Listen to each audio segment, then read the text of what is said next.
On behalf of the World Affairs Council, the Commonwealth Club of California, and the Marines Memorial Association. My name is Barry Graham. I'm chairman of the Marines Memorial Association and welcome you. It's now my great pleasure to introduce today's distinguished guest. The Honorable Fogh Rasmussen has served as Secretary General of NATO since 2009. Prior to assuming these responsibilities for the alliance, he was Prime Minister of Denmark from 2001 to 2009.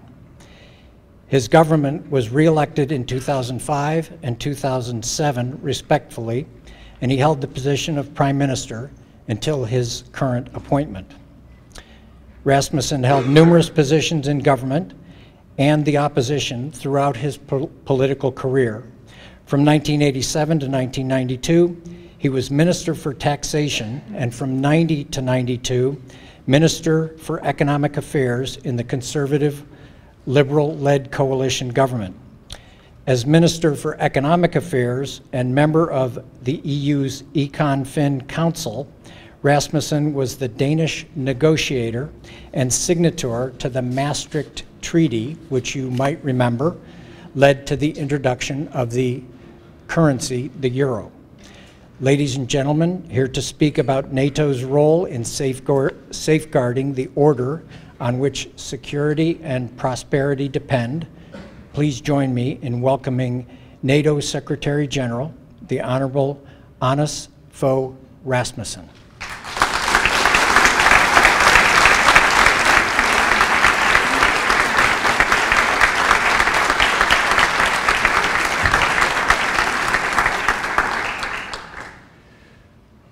Ladies and gentlemen, Mr. Graham, thank you for that warm Californian welcome. As NATO Secretary General, I've often visited the East Coast and the Midwest. Actually, my son lives in Illinois with his American wife and their 3 beautiful children. So I have 3 American grandkids.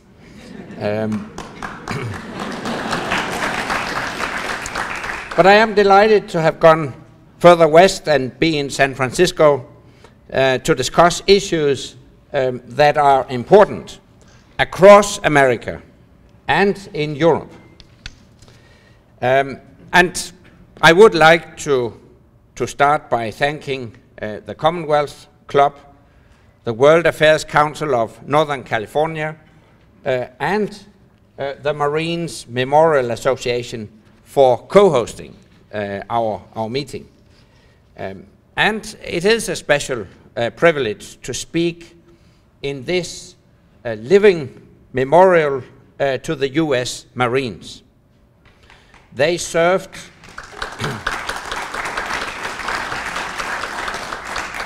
They served with remarkable courage during the Second World War. They continue to do so, including in NATO-led missions around the world. I have worked closely with 2 outstanding Marines, General John Allen and General Joe Dunford, who have commanded our NATO-led mission in Afghanistan with skill and determination. And I am delighted that General Dunford has been nominated as the next commandant of the Marine Corps. He is a brave man, a great leader, and I'm confident that he will continue to serve with distinction. Almost 70 years ago, only a few blocks away from here, the Charter of the United Nations was signed. Actually, I stay at that very hotel while I'm in San Francisco. So it's an historical place. On the other side of the country, the Bretton Woods agreements created the institutions that would guide the world through its longest and greatest period of economic growth to date. A few years later, NATO was founded to unite America and Europe in the world's most powerful alliance.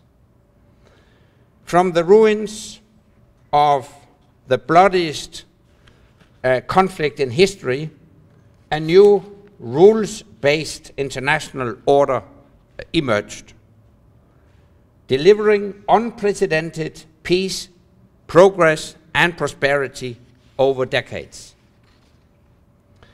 NATO has provided a cornerstone of that shared security. NATO prevented the Cold War from getting hot. When the Berlin Wall fell, NATO helped bring Europe together. We offered a hand of friendship to former adversaries and opened the door to new allies. Today, we are an alliance of 28 nations and 900 million people, including everyone here on the West Coast.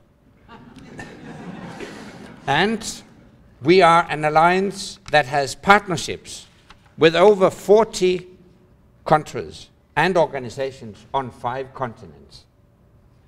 So, whether you are in San Francisco or Sacramento, or in Brussels or Bucharest, NATO's pledge to the collective defense of its members protects you. It means that we will stand up for one another and fight together when we have to. And we have done for more than a decade in Afghanistan. But today, the international order that has guided us, that has upheld principles and shared values, that has pressed back against the tide of conflict, this order is under threat. Today, an arc of crisis extends from Central Africa and the Sahel to Syria, Iraq, and the wider Middle East. In Europe, Russia has ripped up the rule book with its aggression against Ukraine. And across the Pacific, tensions are rising on the Korean Peninsula, and territorial disputes remain unresolved. Our world is more connected and more competitive, but also more chaotic and more precarious. So it is vital that we maintain the rules-based order that promotes freedom, democracy, and the rule of law. And a strong NATO is an essential part of preserving that order. At our summit in Wales in September, we will ensure that NATO remains ready to defend all allies against any threats, with a strong bond between America and Europe and strong partnerships around the world. We have responded quickly to Russia's aggression in our neighborhood. From the Baltics to the Black Sea, we have more planes in the air, more ships at sea, and more troops on the ground. The United States took the lead, and its continuing leadership remains crucial. But most of the planes are European, most of the ships are European, and many of the troops are European. all 28 NATO allies are playing their part.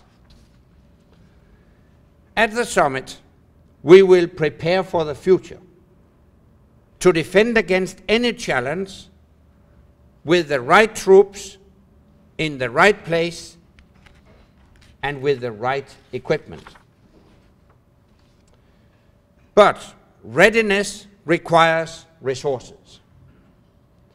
And I expect the summit to be the moment where we turn the corner on defense spending.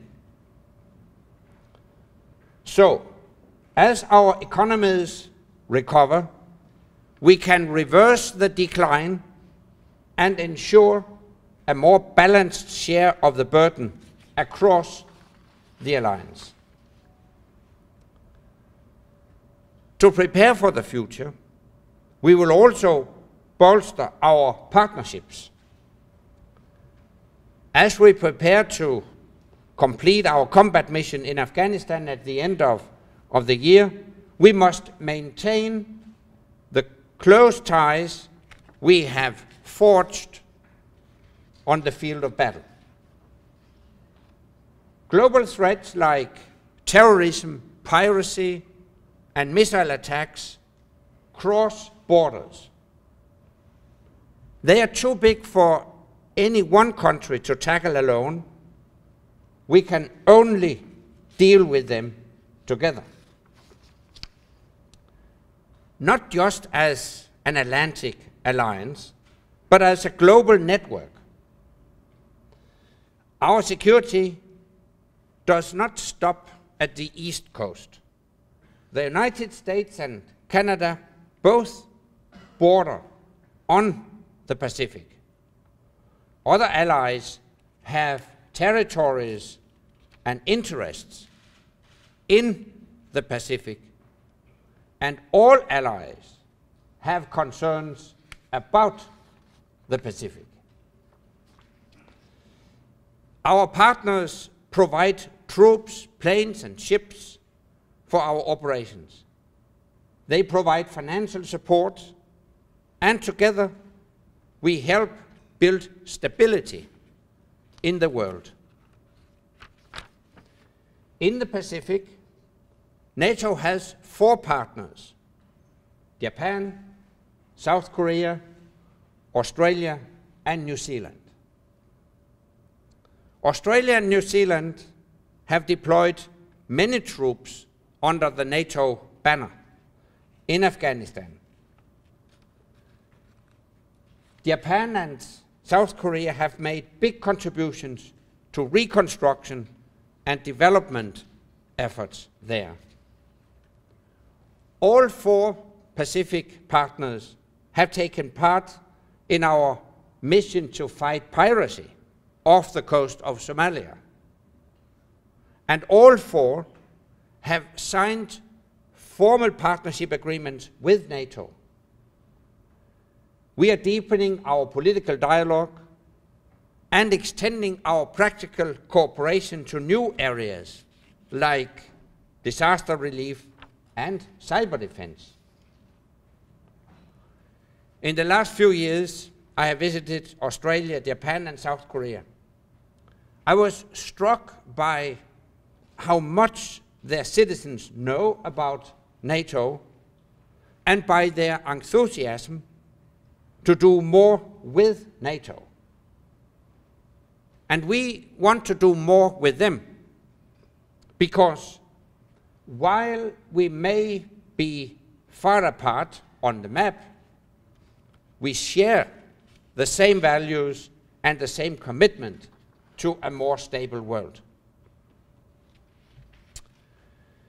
Ladies and gentlemen, both Europeans and Americans have a stake in making sure that the Pacific Ocean can live up to its name and remain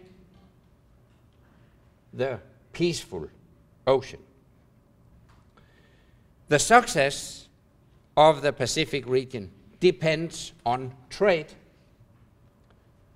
Trade can foster growth and cooperation, but on its own, it cannot deter autocratic regimes, it cannot defend against attack, and it cannot guarantee peace. For this task, we need a strong, transparent, rules-based international order. An order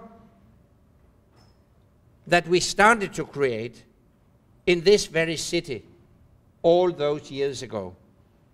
One that is upheld by the unshakable bond between this great country and its closest friends in Europe. An order that NATO will continue to uphold in the decades to come. Thank you very much. Good afternoon. I'm Tom Stevenson, as Barry said, partner at Sequoia Capital and former United States Ambassador to Portugal. It's a pleasure to be here today, and let me first thank the Secretary General for a wonderful presentation, insightful look at what's going on in NATO and in the world. Let me say, as we are on radio today, that to remind us all that we are here under the auspices of the World Affairs Council of Northern California, the Commonwealth Club of California, and Marine Memorial Association, our host here in this facility this afternoon. Secretary General Hannes Fogh Rasmussen has had a long, distinguished career, and it's a real pleasure and privilege for us to have him with us today. You all have been sending up some questions. I will try and go through them in a way that puts that will create really a more of a conversation than simply a Q&A. But let's start, Mr. Secretary General. You talked a little bit about the fiscal challenges of NATO today, and we are in a world in this country of sequestration and constrained resources. Certainly our friends in Europe are going through some of the same fiscal challenges. How comfortable are you with where we are in terms of fiscal commitments today? It's been a source of frustration in this country. We felt we have carried a greater share of the burden than some of our allies in Europe. How comfortable are you that we have the resources committed today to the task at hand? Ambassador, I'm not comfortable, but I'm hopeful. Hopeful that we can now turn the corner, as I said in my introduction. I see encouraging signs that a number of countries now sign up to the NATO 2% benchmark. Right. Let me explain it a bit. We have actually set a benchmark according to which we encourage NATO nations to spend on defense an amount equivalent to at least 2% of their gross domestic product. Only 4 allies fulfill that requirement. Among them, of course, the United States, but also the United Kingdom, Greece, and Estonia. We need more investments in defense. During the last 5 years, Russia has increased its defense spending by 50%, while NATO allies during the same period of time have decreased their defense spending by 20%. This is simply not sustainable. We have to reverse the trend, stop cuts, and gradually increase defense investments. I see encouraging signs, as I mentioned, that countries now reverse the trend.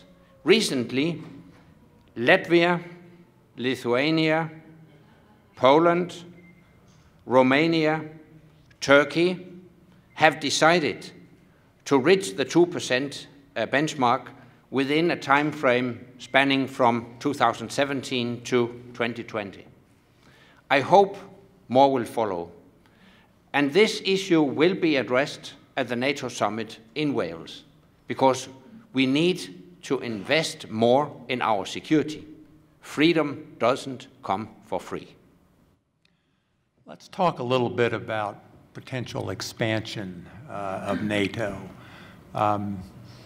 In the context of what's going on in Crimea today, with the threats to the Baltic states that appear increasingly imminent with what's going on with Russia's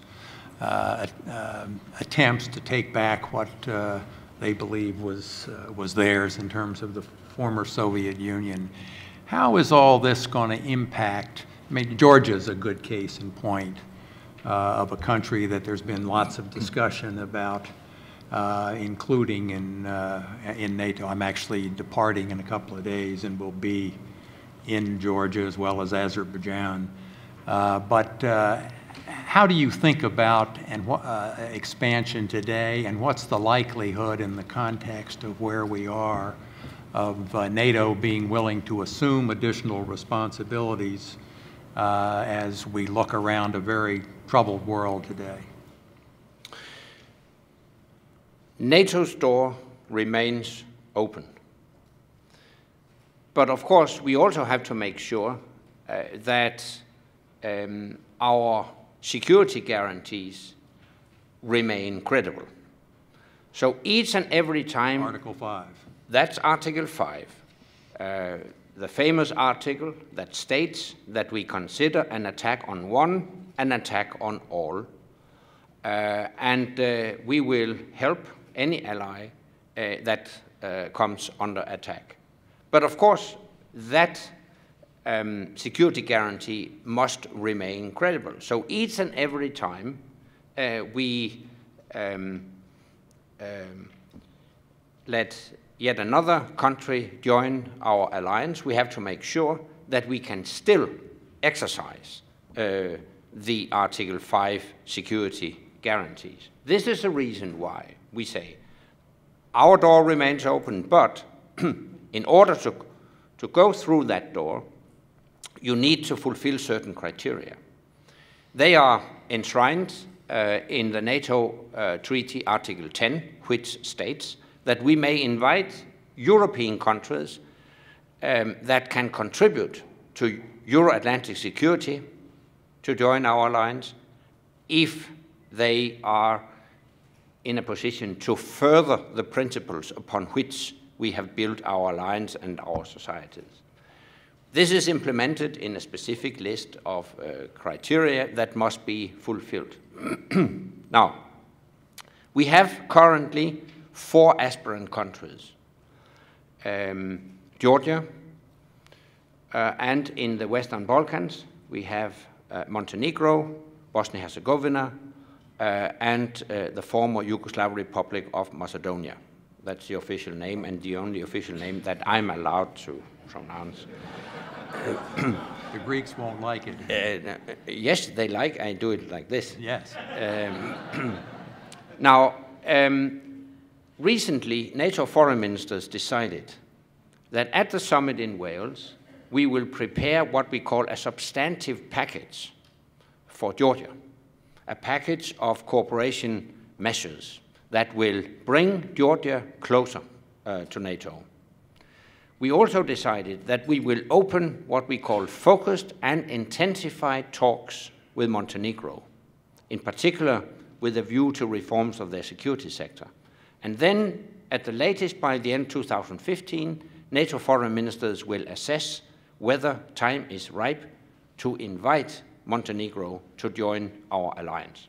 So in other words, we don't envisage to extend invitations at the summit in Wales, but we will work with aspirant countries to help them carry through necessary reforms and down the road fulfill the necessary criteria. And finally, let me just stress that no third country can veto future enlargement of NATO. This is a NATO decision, and it's a business to be addressed in cooperation between NATO and aspirant countries. Several people have asked how you think about what's going on in Iraq and Syria today in the context of NATO. How does NATO think about, and is there any role for NATO in what is transpiring today, of concern to all of us in Syria and Iraq and throughout the Middle East, with now known as the Islamic State? We used to call it ISIS or ISIL or whatever. I'm gravely concerned about the situation in Syria and Iraq. And if I may put it in the greater context, actually what we are witnessing right now is an arc of crisis surrounding NATO. In the East, Ukraine, in the Middle East, Syria, Iraq, in North Africa, Libya, but also other hotspots. And in the midst of this, you see NATO as a zone of security and stability and prosperity. And I think that's testament to the investment we have made in our security, and a testament to the strength of the transatlantic alliance. Now, NATO's role in all this, our role is first and foremost to provide effective defense and protection of our allies. In this case, in particular, of course, Turkey. And this is the reason why we have deployed Patriot missiles to Turkey to augment Turkey's air defense and protect Turkey against potential missile attacks, first and foremost from Syria. But obviously, Turkey is also very much concerned about the situation in Iraq. NATO is not present in Iraq. Until 2011, we had a training mission in Iraq. We actually trained Iraqi security forces, but the Iraqi authorities decided not to extend our security arrangements, so we had to complete our training mission and withdraw in 2011. By the way, maybe a lesson to be learned when we are speaking about Afghanistan. As you know, the Iraqi government has requested assistance from individual NATO allies, in particular the United States. If the Iraqi government were to request NATO assistance to train or to resume training of their security forces, I feel confident that NATO allies would consider that carefully. But for the time being, I don't see a specific NATO role in Iraq. But obviously, we are following the situation closely, and we are also in close consultations with our ally, Turkey. You talked about NATO's relationship with four countries in Southeast Asia. How do you think about the so-called U.S. pivot to Asia? Is that a distraction from what, from NATO's perspective, should be the primary role of and focus of the United States, or does that fit into a global perspective that NATO shares in terms of how we need to protect the free world? I welcome the American so-called pivot to Asia. I think we have a common interest in a strong U.S. engagement in the Asia-Pacific region, taking into account the rising powers like China and their role in the region. So I don't see any contradiction between a strong transatlantic relationship and at the same time a United States heavily engaged in the Asia-Pacific region. On the contrary, we in Europe also have an interest in stability and peace and prosperity in the Asia-Pacific region. This leads me to a more general remark. I think the world needs a strong US leadership. We see, based on experience, that if there is any doubt about the American leadership, then the vacuum will be filled by forces that definitely don't share our values. So as a European, I welcome a strong and determined American leadership, and we have profited from a strong American engagement in European security since we established the NATO alliance in 1949.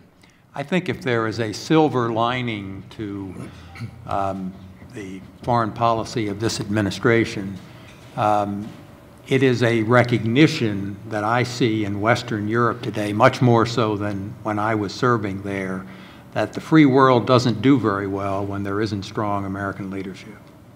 So there are silver linings in every cloud. Several people have asked for you to talk a little bit about the focus on climate change and global warming, and how you view that in the context of the NATO mandate around the NATO mandate and what's going on in the global environment today. There's no doubt that climate change has and will continue to have strategic implications.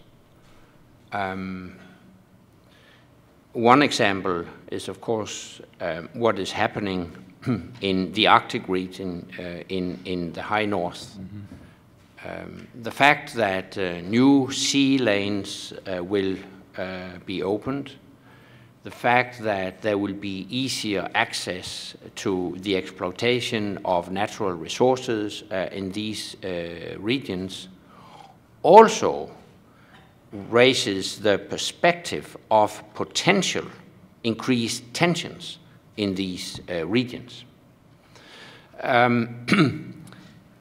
Don't make any mistake, I'm not suggesting militarization of activities in the Arctic region. But a number of NATO allies are bordering the Arctic region, or they have territory in the Arctic region. And of course, they would expect that NATO's Article 5 applies to all NATO territory, including NATO territory in the Arctic region. So seen from that perspective, we also have obligations to make sure that the Arctic region remains a region of peace and stability. I mention it because I took note of a speech delivered by President Putin some months ago, a speech which outlined how Russia intends to strengthen its military presence in the Arctic region. Of course, this is a development that must be followed closely by NATO and NATO allies, and we will have to adapt to that situation. Again, let me stress that I hope potential conflicts of interest in the Arctic region can be solved peacefully, and we have something called the Arctic Council, which I think is an excellent instrument for solving such disputes. But based on my experience, sometimes a firm and determined deterrence is the best way to facilitate peaceful diplomatic and political processes.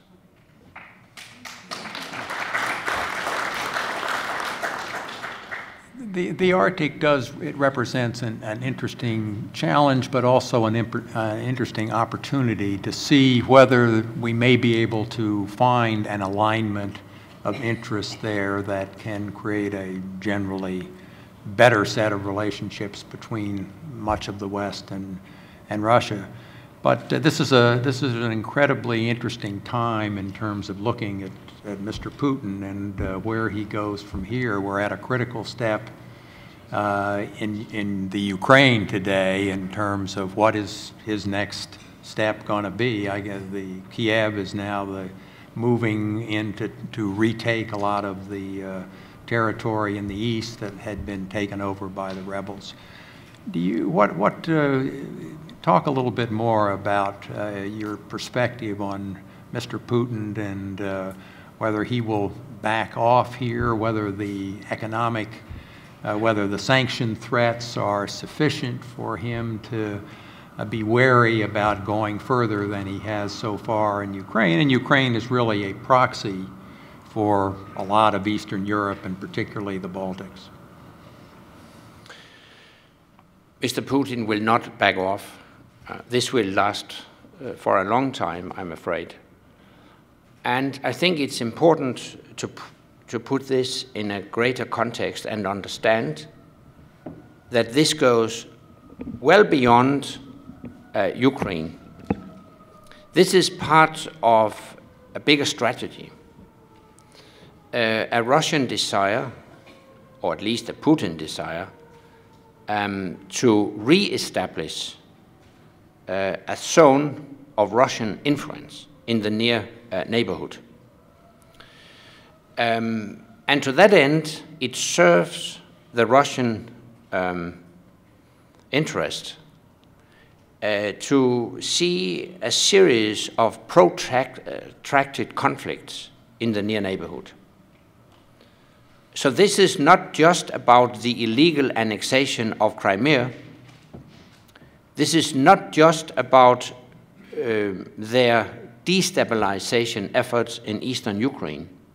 You could also include the Transnistria conflict in Moldova, Abkhazia and South Ossetia, occupied territories of Georgia, and I would add to this list also the unsolved Nagorno-Karabakh conflict.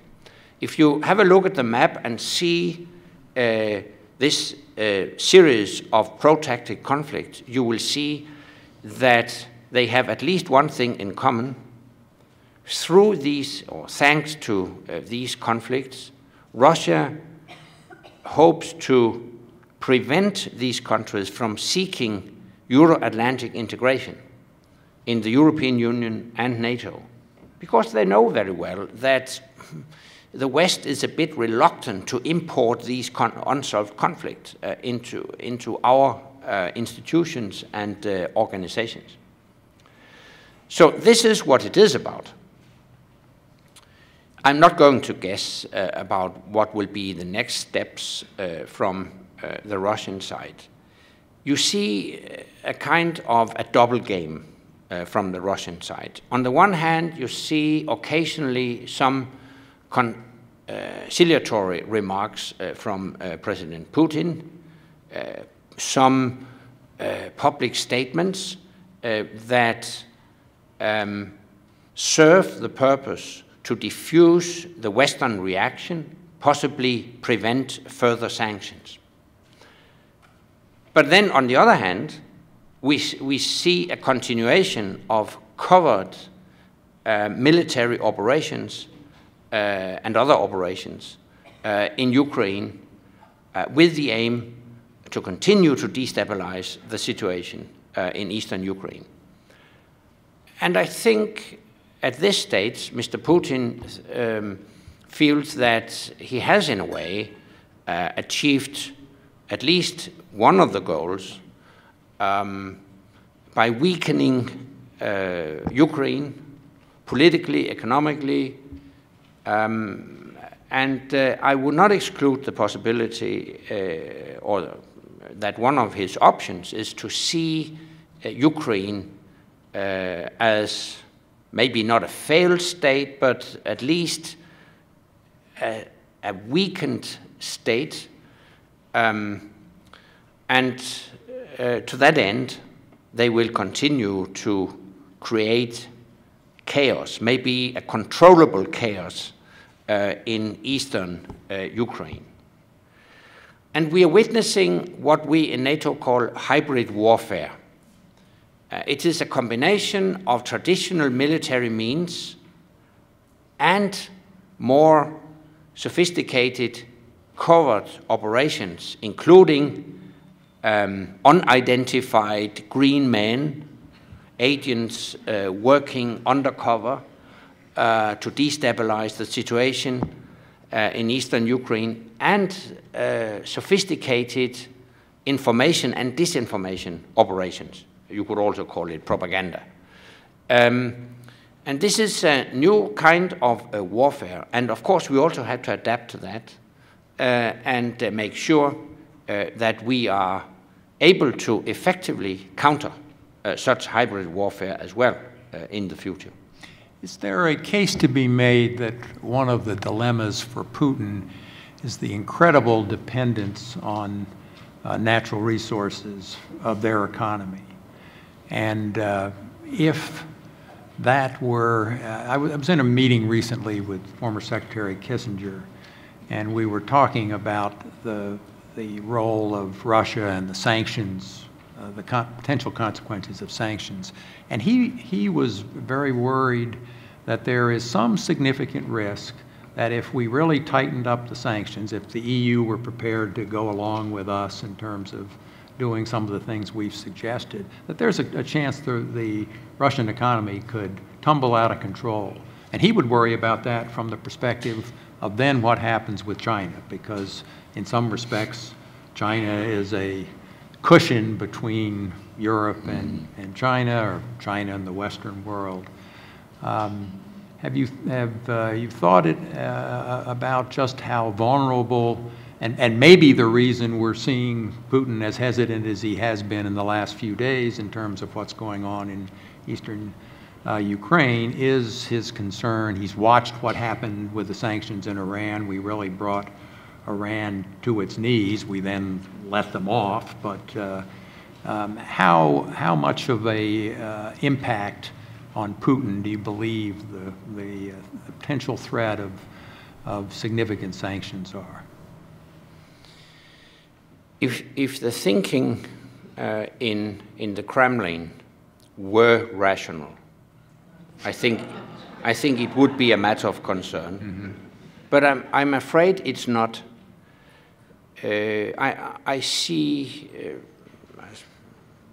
Mr. Putin surrounded by a circle of very nationalistic advisors. And as I said, I think the goal is to re-establish this zone of Russian influence in the near neighborhood in the former Soviet space. But what you just outlined points to a fact I think has been neglected, at least in the Kremlin, that in fact we share a lot of interests. And constructive engagement between Russia and the West would be the right way forward, also for Russia. If Russia is threatened, it's definitely not from the West. We don't have any intention whatsoever to attack Russia. If Russia is threatened, It's rather from the south, in particular from religious extremism in the Caucasus. Right. When it comes to economy, Russia is faced with exactly the same challenges from globalization as we are. Russia is also challenged from China. Russia desperately needs to diversify its economy, Right. Because And Russia is demographic challenges. Demographic challenges, but the Russian economy is vulnerable, as you mentioned, Ambassador, because it's very much dependent on the energy sector. Russia desperately needs new technology and, in general, reforms of their economy and their society. And all that could be achieved through an intensified economic cooperation with the West.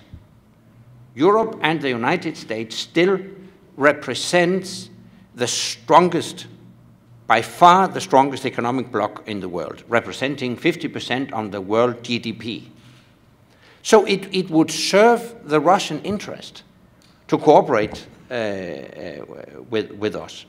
What's interesting is that when Medvedev was president, he understood that. He made a special trip here to Silicon Valley to learn. What he really wanted to do was to figure out how to duplicate the success, the entrepreneurial success of Silicon Valley in Moscow. Yeah. And he understood our concerns about intellectual property. What was interesting, we'd had a dinner the night before with a small group, but then we had a big meeting down at Stanford where a number of people from the peninsula were there. And I think after he gave some remarks, there were questions from the audience. And something like 75% of the questions were asked in Russian, indicating that the brain drain that is going on from Russia because of their inability or unwillingness to create the right kind of environment. We've got a question on what's going on in the UK and their attitude towards the EU. And the question is, were the UK to withdraw from the EU, they're not part of the currency as you aren't, but what would be the consequences for NATO of the UK dropping out of the EU? Anything? Yeah, I think it would have a major impact on European politics and by that also indirectly impact on NATO. But first of all, let me stress, this is still a very hypothetical question. It remains to be seen, and I'm definitely not going to interfere with a domestic British debate on their future relationship with the European Union. But let me put it this way, seen from my perspective as a former Prime Minister of Denmark and a politician very much engaged in European issues, I would strongly regret if the UK were to leave the European Union. I think we need a British voice in the European Union. As far as NATO is concerned, the UK is one of the leading allies. As I mentioned, the UK is one of the countries spending more than 2% of GDP on defense. The UK has on several occasions being one of the major contributors to NATO-led operations. I think a British decision on their relationship with the European Union, whatever it might be, won't directly impact on their standing within NATO. I'm sure that irrespective on their European choice, the UK will remain a strongly committed NATO ally. We have a question about the use of drones. so-called drones. That's not what the military refers to them as. And the question solicits your views on the increased use of drones in our military and our intelligence agencies' activities, and your perspective on that trend. Yeah, you're right, Ambassador. We have a very, it's a terrible technical expression for drones, namely unmanned aerial vehicles. Right. Once I saw it for the first time, I requested never to be presented with that anymore. So in my papers, it's still drones. It's much easier. And we all know what it is about. They are, of course, unmanned. And I think it's important to realize that when it comes to improving the safety of our deployed troops, also when it comes to saving civilian lives, drones have played and drones can play a crucial role. Let me mention as an example our Libya operation in 2011. Drones helped us actually to identify carefully legitimate military targets and avoid the loss of civilian life and avoid collateral damage. So drones can really contribute to giving our commanders a much better picture of what is actually going on the ground. So drones can save life. As regards, and now I'm speaking about surveillance and reconnaissance drones. As far as armed drones are concerned, I have taken note of the very heated discussion. But let me just point to one thing. From a legal point of view, we don't see any difference between manned aircrafts and unmanned aircrafts. We do believe that rules of engagement are the same and should be the same, whether we are speaking about armed or unarmed aircrafts. So I think in conclusion, Ambassador, I'm in favor of using drones. Certainly has reduced the amount of casualties, fatalities in our operations. I want to return a little, just quickly, to the climate change and issue. Does NATO consider climate change to be an international security risk? How do you put it in the context of NATO's responsibilities? I wouldn't call climate change a security risk. Of course, climate change represents a challenge in many ways, and as I have outlined already, I also see some strategic implications of climate change, in particular speaking about climate change impacts on the Arctic region. But in general, I don't see a prominent NATO role in addressing the challenges stemming from climate change. It's a much broader challenge that involves other organizations than NATO. We have a question actually from the Consul General of Norway. And she asks, what are the greatest challenges to the future cohesion of NATO, and what will your advice be to your successor? who is a Norwegian, yes, former Norwegian Prime Minister Stoltenberg, who I know very well, and I'm sure he will be a great Secretary General of NATO. Well, actually, I think the most important task for my successor will be to continue our work to reinforce our collective defense. And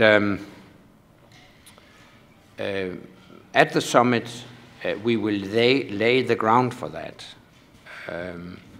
I hope that at the summit we will adopt a so-called readiness action plan, which aims at improving our ability to act swiftly, if needed, to defend and protect our allies.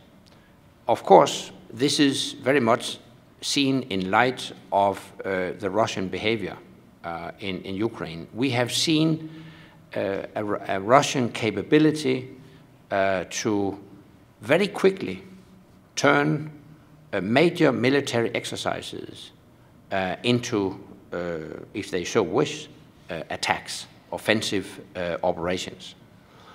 We have to adapt to that. We intend to adopt such a readiness action plan which will improve our ability to provide rapid reinforcement, and that will of course include investments in necessary infrastructure, designation of bases to receive such reinforcements, pre-positioning of equipment and supplies. We will also increase our responsiveness. The NATO response force should be more responsive, able to act more rapidly. We will improve our intelligence and early warning, adapt our military exercises schedule to the new security situation, and also discuss how we ensure more visible presence in the East. Now, I mention this because I think my successor will see this as one of the first major tasks, and to maintain cohesion within our alliance, it is necessary to take seriously the security concerns expressed by not least our Eastern allies. For many good reasons, they are concerned about Russian statements that Russia preserves its right to intervene to protect what they consider the interests of Russian-speaking communities in other countries. And as you know, Estonia and Latvia have they have Russian-speaking communities of 20–25% of the population. So obviously they are very much concerned about such statements, and we have to take that seriously. And I think that will be one of the important tasks for my successor. But as a former Norwegian Prime Minister, he is used to deal with Russia. So I think he's capable to do this. Well, having spent a little bit of time in Estonia, I know how precarious they feel up there, sitting where they do, and it is a really a challenging proposition for them to think about. Not long after I showed up in Portugal, a good friend of mine was the ambassador in Estonia, and they had remember the cyber warfare, the cyber attack, which was pretty disconcerting. So it's that's a really tough area to be in those Baltic states today. We had a question about, and we're going to need to wrap things up, but we had a question about a couple of your neighbors, Finland and Sweden, and the prospect of their joining and participating in NATO. There is an interesting debate going on in both Sweden and Finland, of course also in light of the Russian behavior in Ukraine. Sweden and Finland are highly valued partners of NATO, actually very close partners. Both of them contribute to NATO-led operations. They participate in NATO exercises. They contribute to the NATO response force. So both Sweden and Finland are very close and, as I said, highly valued partners. As regards their future relationship with NATO, that's a domestic and that's a national decision, and I'm not going to interfere with their domestic debate. But I can tell you that if they were one day to apply for membership, I would welcome it. They fulfill, I think I could safely say, they fulfill all criteria, so accession talks would be very short. But again, I say this without interfering with the domestic debates in Sweden and Finland. Okay, well, I think we need to end on that note. So on behalf of the World Affairs Council, the Marines Memorial Club, and the Commonwealth Club of California, I want to sincerely thank the Honorable Secretary General Fogh Rasmussen, NATO, for being with us today, for his not only his great remarks, but terrific responses to the questions that you all have sent up. So please join me.